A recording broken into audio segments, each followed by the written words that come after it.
안녕하세요. 박영준입니다. 이번 시간에는 그거 한번 말씀드려 볼게요. 상가 경매. 상가 경매 시 공장도 마찬가지예요. 공장도 상업시설에 포함되니까요. 공장도 상업시설에 포함되니까 똑같은데, 자, 뭘 기억하자. 2015년 5월 13일을 기억하자. 2015년 5월 13일을 기억하자. 요 내용으로 한번 말씀드려 볼게요. 가끔 사람들이 헷갈리고 이제 좀 어떻게 보면 중요한 내용이거든요. 중요한 내용인데 많이 간과를 해요. 이게 뭐냐면 이때 당시 상임법이 개정이 됐어요. 상임법이. 예를 들어서 저당권 예를 들어서 2014년 뭐 5월 13일이다. 그런데 임차인이 선순위 임차인이 뭐 2014년 뭐 5월 13일인데 선순위 임차인이 일을 하더라도 환산보증금, 우리가 이제 각 시마다, 각 도마다, 아니면 각 지역마다 환산보증금이 있죠. 상가 임대차 보호법에서 보호받는 환산보증금. 환산보증금 이상이면, 환산보증금 이상이면, 어, 환산보증금 이내만 배당을 받았어요. 배당을 받고, 대항력이 없었어요. 대항력이. 그런데, 2025년 5월 13일 이후부터는, 2015년 5월 13일 이후, 저당권 기준입니다. 저당권 설정일 기준이에요. 2015년 5월 13일 이후에는 만약에 이게 선순위 임차인이 있어요. 상가 선순위 임차인이 뭐 14년 5월 13일에 100억에 임차를 하고 있다. 100억에 임차를 하고 있다 하더라도요. 물어줘야 돼요. 대항력이 있어요. 대항력이. 옛날에는 이 환산보증금 이상이니까 아마 뭐 지역마다 다르겠지만 2억 환산보증금 기준이 2억이라고 했을 때 2억 한도 내에서만 보장을 해주고 대항력도 인정 안 해줬지만 지금은 선순위 임차인이라고 한다면 대항력은 인정해줍니다. 대항력. 그런데 배당을 받을 권리는 없다. 환산보증금 이상이라면 좀 헷갈리시나 다시 한번 정리해 드릴게요. 좀 지우고 제가 이제 물건을 보면서 설명해 드릴 거예요. 자, 2015년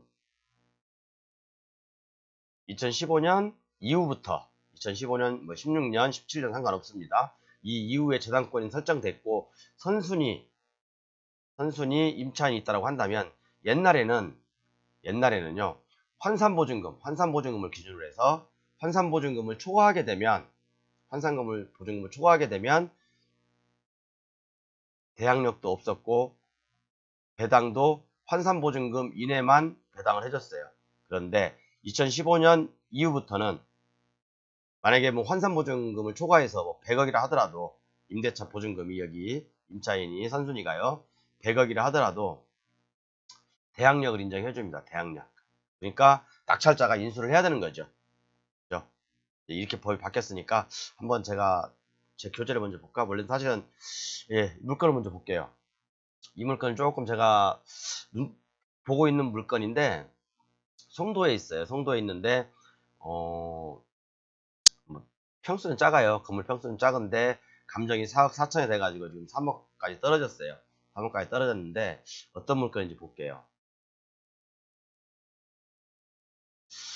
제가 봤을 때는 이 안경점이라고 하면 굉장히 좋은 위치거든요. 안경점이라고 하면 굉장히 좋고 뭐 좀 좋은데 아마 여기 아닌 것 같아요. 요 옆에 건물이 요건 것 같기도 하고 모르겠어요. 한번 여러분들께 직접 가서 확인해 보세요. 근데 제가 이제 경매 물건을 쭉 보다 보니까 이렇게 나와 있는 거 보니까 이 안경점은 아니고 요건 것 같아요.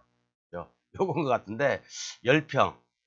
근데 10평인데 월세가 110만 원 나옵니다. 그래서 좀 한 번쯤 지금 3억까지 떨어졌으니까 한 번쯤 떨어지면 관심을 가져볼 만도 하다.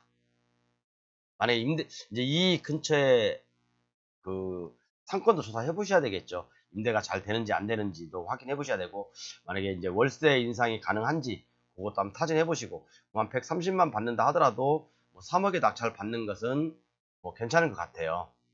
근데 이게 이제 제 개인적인 생각은 요거면 좋은데 뭐 요거라도 별 문제는 이제 현장은 가보진 않았지만 뭐 요거라도 월세가 한 120 또는 130 정도 또는 140 정도 인상해서 받을 수 있다라고 한다면 나쁜 위치는 아닌 것 같아요. 나쁜 위치는 아닌 것 같고 여러분들께서 한번 직접 가보세요. 저는 가보진 않았으니까 잘 모르겠어요. 요건 아닌 것 같고 옆인 것 같아요. 그런데 한번 쭉 내려볼게요. 여기 보시면 임차인이 있죠. 임차인이 있는데 이게 이제 임차인 2015년 8월 31일이에요. 그리고 보증금 2천에 월 110만 원. 대항력 있죠? 전액 매수인 인수라고 돼 있습니다. 요거 인수하셔야 돼요. 그런데 보시면 근저당이 2017년에 근저당이 설정돼 있죠. 그럼 제가 아까 뭐라고 했죠? 2015년 5월 13일 이후부터 이 저당권을 기준으로 해서 이 이전에 선순위 임차인이라고 했다면 만약에 임차인이 보증금이 100억이야. 100억이라고 하더라도 대항력을 인정해 준다는 거예요. 대항력. 그러니까 낙찰자가 이 100억을 인수해야 되는 겁니다. 옛날에는 이 환산보증 100억이니까 환산보증금 초과했죠. 그렇기 때문에 대항력도 없죠. 대항력도 없죠. 그죠? 대항력도 인정 안 해줬고 그 다음에 환산보증금 이내에서 우선 변제 최우선 변제 금액만 배당을 해줬어요. 배당을 해줬는데 좀 그런 면에 모순이 있다 보니까 주택임대차하고 달리. 그런데 지금은 2015년 5월 13일 이전에 선순위 임차인 이전에 선순위 임차인은 금액이 얼마든지 간에 대항력을 인정해 줍니다. 대항력은. 자, 그럼 한번 다른 사례를 한번 볼게요. 제가 이제 좀 적어놨는데 2015년에 권리금이 이제 신설이 됐어요. 2015년 5월 13일에. 그리고 저당권 설정일을 기준으로 해서 2015년 5월 13일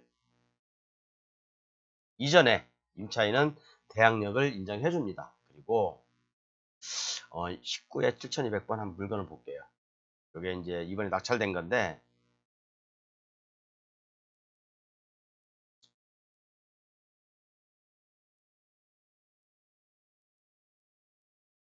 요거네요. 자, 요거 보시면 여기 선순위 임차인이 있어요. 선순위 임차인 기억해 보세요. 선순위 임차인이 있죠. 보증금 2억에 월 500. 그럼 환산으로 하면 7억이잖아요. 7억. 보증금이 7억이잖아요. 그렇죠? 보증금이 7억인데 자, 볼게요. 그러면 이제 근저당이 언제죠? 2016년이죠. 말소 기준 등기. 아까 이분은 이 근저당보다 빨랐죠. 그런데 환산보증금을 초과한 7억이죠. 7억. 아마 이때 당시 여기가 1억 8천일 거예요. 1억 8천인데 옛날 같으면은 환산보증금을 초과하게 되면 그죠? 환산보증금 이내에서 우선 변제권만 인정을 해줬어요. 우선 변제 금액만 변제 금액이 따로 있거든요. 뭐 1억 8천인 경우에는 뭐 4천 뭐 이런 것들이 있어요. 요 금액만 보장을 해줬거든요. 그리고 대항력도 인정을 안 해줬습니다. 환산보증금 이상이면. 근데 지금은 대항력도 인정해주고 대항력도 인정해주는데 배당을 요구할 권리는 없어요. 배당을 요구해도 배당을 안 해줍니다. 단지 대항력만 있어요. 낙찰자가 인수를 해야 되는 거죠. 환산보증금 이상이라고 한다면. 그러니까 이게 좀 법이 자주 바뀌다 보니까 여러분들이 많이 헷갈려요. 저도 헷갈릴 때가 많아요. 그런데 요거 기억하십시오. 2015년 5월 13일 요걸 기억하시면 의외로 문제가 쉽게 풀릴 수가 있습니다. 그래서 요 물건은 제 교재에다 제가 한번 올려놨는데 그래서 이제 저당권 설정일이 2015년 5월 13일 이후니까 대항력을 인정해줘요. 그죠? 대항력을 인정해주는데 환산보증금 이상이니까 그죠? 배당을 안 해줘요. 배당을 안 해줘. 이제 낙찰자가 인수를 해야 된다. 이겁니다. 이게 이제 좀 바뀐 2015년 5월 13일 이후에 바뀐 상가임대차 보호법이에요. 다음 시간에 좀 시간 되면 1차 경매하고 2차 경매를 한번 진도를 한번 빼보고요. 그래서 이제 요 물건 한번 캡처했다가 공부할 수 있는 어떤 자료니까 한번 보시고 그리고 방금 말씀드린 아까 이 물건 이게 아닌데 틀렸어. 그리고 송도 이 물건도